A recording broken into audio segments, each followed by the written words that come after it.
Wednesday வந்து morning பிரேக்ஃபாஸ்ட்டுக்கு millet idli, அப்புறம் சாம்பார். லஞ்சுக்கு வந்து சாம்பார், ரைஸ், அதுக்கப்புறமா கீரை குடுத்துட்டேன். டின்னர் வந்து இட்லி, அதுக்கப்புறமா வந்து ஒரு தக்காளி சட்னி மாரி பண்ணியிருந்தேன். ஃபர்ஸ்ட்டு மார்னிங் எந்திச்சோனே பருப்பு ஊற வச்சுட்டேன். இதுலயே வந்து பூண்டு, தக்காளி எல்லாம் வேக போட்டுட்டு, நம்ம அப்படியே சாம்பார் பண்ணிடலாம். காய் வந்து நான் சாம்பாருக்கு சேர்த்தது வந்து கத்திரிக்காவும், மாங்காவும் தான். ஸோ கத்திரிக்காய் எல்லாத்தையும் சேர்த்துட்டு, தக்காளி நம்ம சேர்த்ததால புளியே சேர்க்க தேவையில்ல. மசாலா சேர்த்துட்டு, பருப்பு சேர்த்துட்டு, கொதிச்சோனே மாங்காய் சேர்த்ததுக்கப்புறம் ஃபைனலா கொத்தமல்லி, பெருங்காயம் சேர்த்தா சாம்பார் ரெடி ஆயிடும்.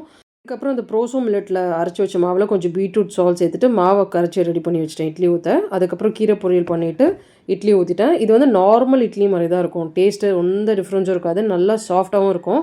ஸோ மார்னிங் பிரேக்ஃபாஸ்ட் வந்து இட்லியும் சாம்பாரும், லஞ்சுக்கு வந்து கீரை பொரியல், அதுக்கப்புறமா வந்து சாம்பார். நைட் டின்னர் வந்து தக்காளி சட்னி வீட்டில் சாப்பிட மாட்டாங்க. ஸோ இது வந்து தக்காளி சட்னி, பட் இது வந்து அரைச்சி பண்ணுறது.